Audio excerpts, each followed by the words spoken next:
ركله ركنيه، كره تصل عاليه، تغطيه، بينما هنا فرصه خطيره ايرانيه لفريق بيرسيبوليس، صدمت في اجابي وتحولت الى خارج الملعب. الان الفريق الايراني يبحث، هو الاخر، نادي بيرسيبوليس هو الفريق الذي يبحث الان، يريد ان يسجل الان.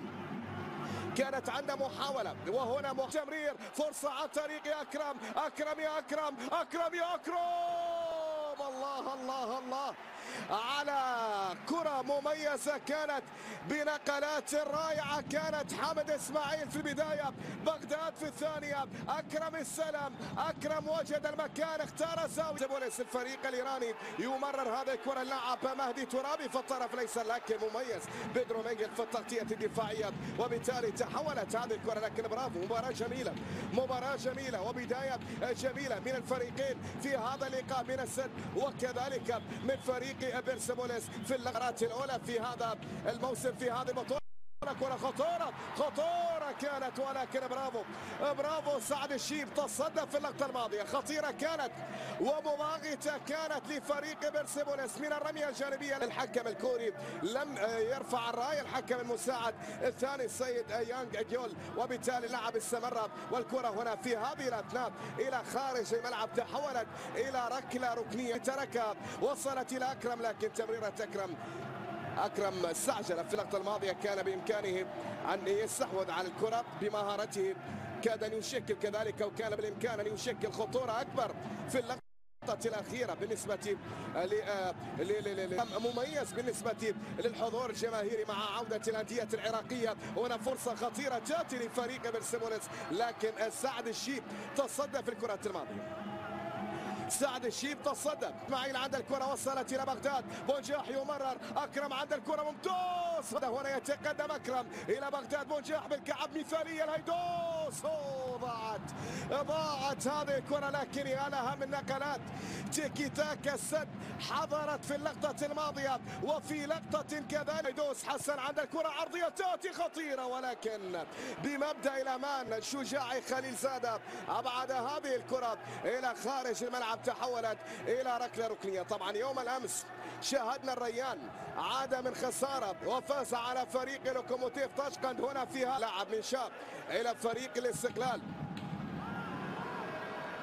ممتازة الكرة إلى بغداد، بونجاح مر من الأول، بونجاح والتصويبة تأتي، لكن في المدافع صدمت، ومن المدافع تحولت إلى الركلة الركنية لمصلحة الكتيبة السدوية للزعيم.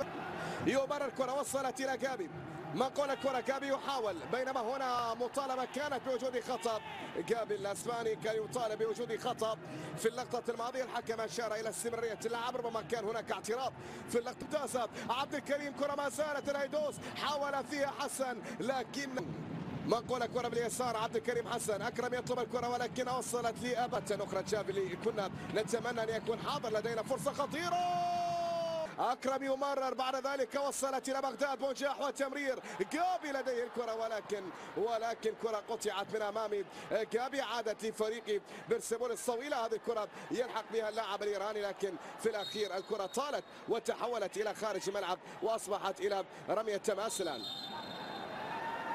رمية جانبية، شاهد الكرة الخطيرة من لاعب فريق بيرسيبوليس في محاولة تقدم، أكرم يمر بصورة ممتازة، الله الله الله، يا أكرم، يا أكرم، النهاية لم تأتي كما كانت الأمنيات لمصلحة فريق بيرسيبوليس. هنا بيدرو ميغل في التغطية الدفاعية، وبعد ذلك قدم بونجاح يمر، بونجاح يمرر، ممتازة إلى أكرم، وينها يا بونجاح، وينها يا بونجاح، سهلة تماما عند الحارس علي رضا بيران فات، ولكن كرة تصل، هيدوس عند الكرة، حسن تدخل كان موجود، خطأ يصفر حكم الإيقاف في اللقطة الماضية. 10 دقائق متبقية على نهاية الوقت الأصلي لشوط المباراة، واستحواذ كان موجود، هنا الهيدوس إلى عبد الكريم والتصويبة، لكن وينها يا كيمو، بعيدة، تحولت إلى خارج الملعب وأصبحت إلى ركلة مرمى. طبعا السد لم يفز في آخر 4 مباريات لعبها في بطولة دوري أبطال آسيا، تعادل في 2 من جانب الفريق الإيراني، وهو الشيء الغير مستغرب. بينما هنا التسديدة تأتي عن طريق أكرم، هذه المرة الأرضية زاحفة تحولت إلى خارج الملعب كذلك وأخطأت الشباك، وعلى ما يبدو لا لم تصطدم في أحد لاعبي فريق بيرسيبوليس. هذه الكرة وهذه التسديدة من أكرم عفيف الأخيرة، تسديد القلوبات، كرة تصل عن طريق أكرم عفيف، ممتازة التمريرة، كرة الرد. أكرم حاول، كرة في يمين حامد، يحاول حامد إسماعيل يتوغل، حامد والعرضية وينها يا حامد، وينها يا حامد، بعيدة تماما إلى خارج ملعب، تحولت إلى ركلة مرمى في هذه الأثناء. ركلة مرمى، كرة مقطوعة، علي بور يتقدم ويسدد، لكن مرت بسلام، حذاري من هذه الكرات التي فيها عدم تركيز في بعض من الفترات. هنا علي بور قطع الكرة، ابتك كرة وخطف كرة إذا ما صح القول، نعم في اللقطة الأخيرة. ولا في نهائي بطولة دوري أبطال آسيا في مباراة العودة التي كانت في ملعب يازادي. هنا تسديدة يسارية بعيدة، مرت كذلك إلى خارج الملعب وتحولت إلى ركلة مرمى لمصلحة نادي السد. ركلة مرمى لنادي السد، هذه الكرة والتصويبة بعيدة كانت إلى وصلت هذه الكرة عن طريق يونغ إلى عبد الكريم حسن، تقدم من عبد الكريم بيدرو، خلاص الأمور انتهت. بينما الكرة تصل عالية خطيرة، جول الله، ولكن ما القرار؟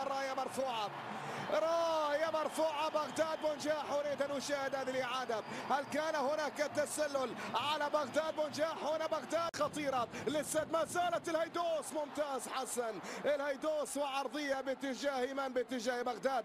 بينما هنا راية مرفوعة والتسلل كان موجود، باعتبار أن الهيدوس عاد من موقف تسلل في اللقطة الماضية، وبالتالي كرة إلى ركلة حرة غير مباشرة. هنا لم يكن بغداد يقف في موقف تسلل، مرر إلى الهيدوس وبعد ذلك العرضية. لكن في هذا اللقاء هنا بغداد بنجاح حاول في الكرة الماضية، حامد إسماعيل، يا لها من كرة ويا لها من تسديدة ممتازة.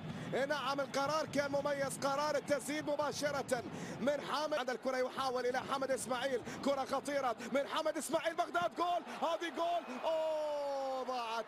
ضاعت لكن مميزة. كرة الثنائية ما بين حامد وكذلك بنجاح، لكن ردت لا ممتازة إلى حامد إسماعيل من حسن الهيدوس، كانت التمريرة في اللقطة الأخيرة. بينما هنا الكرة تحولت إلى خارج الملعب إلى ركلة مرمى، كرة إلى ركلة مرمى.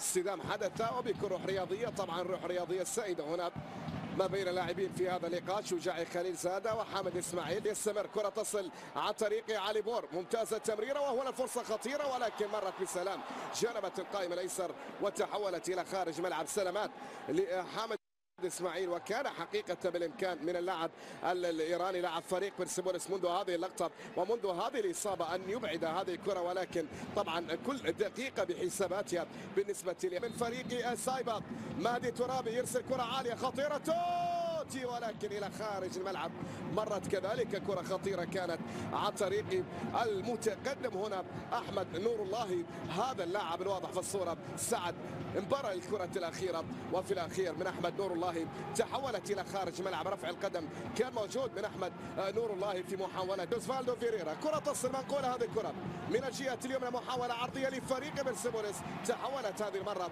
وأصبحت إلى خارج الملعب وعادت إلى ركلة مرمى لمصلحة نادي السد. شاهد الكرة حذاري عن طريق بغداد، بنجاح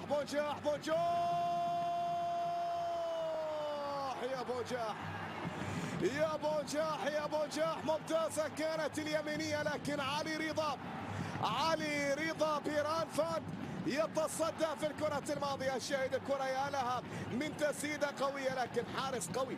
اليوم نتحدث عن حارسين الآن، ويونغ جونغ، والتسديدة صدمت في الحائط البشري وتحولت إلى خارج الملعب إلى رمية جانبية. هذا هو ويونغ، والتسديدة أرادها لفة لكنها صدمت.